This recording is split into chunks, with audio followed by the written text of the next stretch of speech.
स्वागत है आपका हिंदी मस्त मूवीज चैनल पर।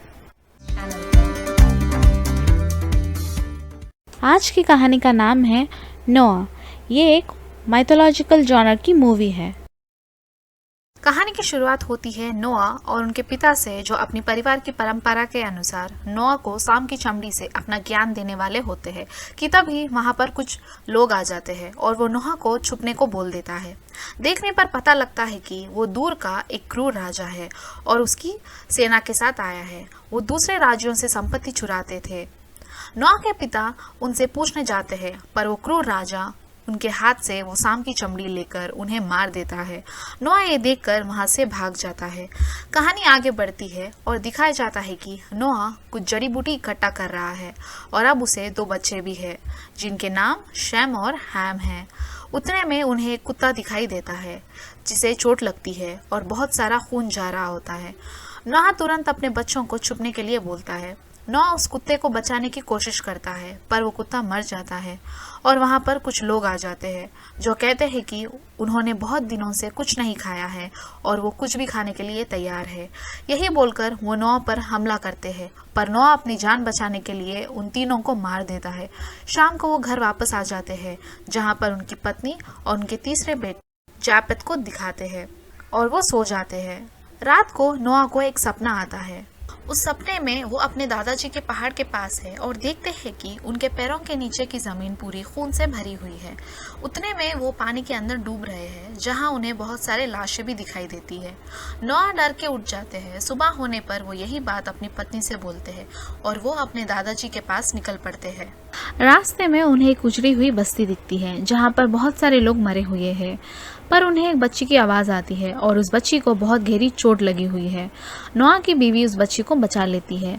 उतने में वहां पर डाकू इन पर हमला करने को आते हैं। नोआ बच्ची को उठाकर भागने लगता है। भागते भागते उन्हें एक जली हुई जमीन दिखती है। वो उसमें चले जाते हैं, फिर भी कुछ डाकू उनका पीछा करते हैं। नोआ उनका पीछा छुड़ाने के लिए और अपनी फैमिली को बचाने के लिए उन्हें मारने को तैयार होता है, पर वो देखता है कि सारे डाकू डर रहे हैं। नोआ पीछे मुड़ने पर एक पत्थर वाला राक्षस दिखता है और वो नोआ को मारता है, जिससे नोआ बेहोश हो जाता है। उठने पर नोआ और उसकी फैमिली पहाड़ों के बीच दिखाई देती है। अपनी वाइफ से पूछने पर पता चलता है कि वो पत्थर का राक्षस उन्हें वहां पर हमेशा के लिए छोड़ दिया है। तभी वहां पर वो सब राक्षस आ जाते हैं। नोआ उसे और अपनी फैमिली को बचाने की रिक्वेस्ट करता है, पर उसकी बात कोई नहीं सुनता। रात हो जाती है और इला को नींद नहीं आ रही होती है। नोआ उसे लोरी सुनाता है कि तभी वहां पर एक राक्षस आता है और उन्हें बाहर निकालता है। नोआ उस राक्षस को अपने दादाजी के बारे में बताता है। वो राक्षस उन्हें पहचान लेता है। नोआ उनके बारे में पूछता है तो राक्षस अपनी कहानी बताता है कि उन्हें वॉचर्स कहते हैं और वो इंसान की मदद करने के लिए भगवान के विरुद्ध जाकर परलोक से आए हैं, पर धरती पर आते ही वो भगवान के श्राप से पत्थर के राक्षस बन जाते हैं। और वो बोलता है कि नोआ के दादाजी ने बुरे लोगों से उन सब को बचाने के लिए पूरी जमीन जला दी थी और तब से वो सब नोआ के दादाजी की रखवाली कर रहे हैं।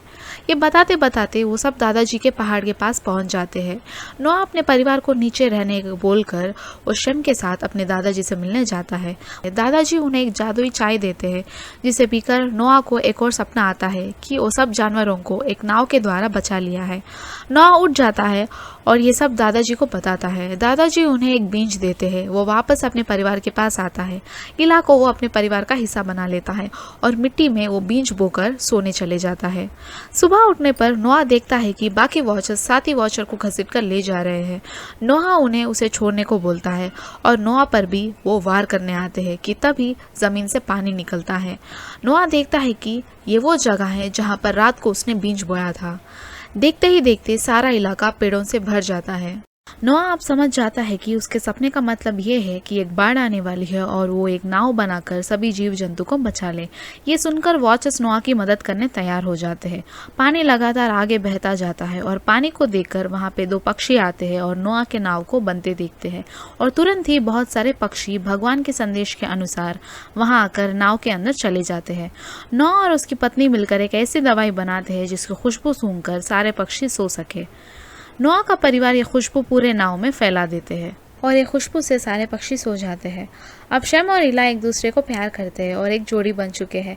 इला उसे याद दिलाती है कि वो कभी माँ नहीं बन सकती। अगले सीन में ये दिखाता है कि जापेत नोआ से पूछता है कि सारे पक्षी दो दो क्यों हैं। नोआ बोलता है कि वो एक जोड़ी है। नोआ की बात सुनकर और शम और इला की जोड़ी देखकर हेम को भी यही इच्छा होती है। वो अगले दिन नोआ से उसकी जोड़ी के बारे में पूछता है। नोआ हेम से बोलता है कि वो उसकी जोड़ी बनाने की कोशिश करेंगे। शाम में जब हेम जंगल में जाता है तब उसे दो लड़कियां दिखाई देती है। उतने में एक राजा आकर उसे बोलता है कि अगर वो उसे नोआ के नाव में जाने के लिए मदद करेगा तो वो उसकी जोड़ी बना देगा। हेम उस क्रूर राजा को नोआ के पास लेके जाता है, जहाँ पर क्रूर राजा नोआ से उसके सेना के साथ नाव के अंदर आने की सहमति पूछता है, पर नोआ उसको मना कर देता है। वो क्रूर राजा तब नोआ को धमकी देता है कि वो उसको मार कर नाव के अंदर जाएगा। तभी सारे वॉचर्स उठ जाते हैं। ये देखकर वो क्रूर राजा डर जाता है और बारिश के वक्त अपनी सेना के साथ वापस आऊँगा बोलकर चले जाता है। वापस जाकर वो नोआ पर हमला करने की तैयारी शुरू कर देता है। अगले दिन जंगल के सारे जानवर आ जाते हैं। नोआ का परिवार उनको वो खुशबू से सुला देता है। रात में इला नोआ से बोलती है कि उसे भी नाव में ना लेकर जाए क्योंकि वो माँ नहीं बन सकती। नोआ उसको समझाता है कि वो उसके परिवार का हिस्सा है और उसके लिए बहुत मायने रखती है। उसके बाद नोआ हेम की जोड़ी बनाने के लिए क्रूर राजा के इलाके में जाता है और वहाँ का नज़ारा देखकर वो दंग रह जाता है और वो खाली हाथ वापस आ जाता है। नोआ वापस आते ही हेम उसको अपने जोड़ी के बारे में पूछता है, पर नोआ उसको सख्त मना कर देता है, जिससे वो नाराज़ होकर जंगल की ओर भागता है और उसे समझाने इला उसके पीछे पीछे जाती है। इला उसे जंगल में ढूंढने लगती है। उसी समय नोआ की पत्नी दादाजी के पास जाकर इला की समस्या के बारे में बोलती है। तब दादाजी उसको चिंता ना करने को बोलते हैं। अगले सीन में हेम भागते भागते एक गड्ढे में गिर जाता है। वहाँ पे उसको एक लड़की मिलती है। वो लड़की को दोस्त बना लेता है और नाव के बारे में बोलता है। शाम होने लगती है। तब नोआ शेम को इला और हेम को ढूंढकर नाव पर वापस लाने को बोलता है। हेम को ढूंढते ढूंढते जंगल में इला को दादाजी नजर आते हैं। वो इला को एक वरदान देते हैं। तभी उसको शेम की आवाज़ आती है और वो भागते हुए शेम के पास चली जाती है और वो दोनों एक हो जाते हैं। तभी बारिश शुरू होने लगती है। तो क्रूर राजा अपनी सेना के साथ नोआ पर हमला करने के लिए तैयार हो जाता है। इला और शेम वापस आते ही नोआ हेम के बारे में पूछता है। अगले सीन में दिखाया जाता है कि वो क्रूर राजा की सेना नोआ के नाव के पास आ रही है और हेम भी उस लड़की के साथ नाव के पास आ रहा है, पर उस लड़की का पैर एक जाल में फंस जाता है। बहुत कोशिश करने पर भी उसका पैर नहीं निकलता। तभी वो दोनों नोआ को देखते हैं, पर पीछे से क्रूर राजा की सेना आ रही होती है, तो नोआ सिर्फ हेम को ले जाता है और उस लड़की सेना के पैरों के नीचे कुचली जाती है। नोआ के परिवार को बचाने के लिए वॉचर्स नाव के आगे खड़े हो जाते हैं और सेना से लड़ाई कर रहे हैं। हेम और नोआ नाव के अंदर पहुंच जाते हैं। क्रूर राजा समझ जाता है कि वॉचर्स को उनके दिल पर मारने से वो मर जाते हैं। तभी वो क्रूर राजा को नाव के अंदर जाने का रास्ता मिल जाता है।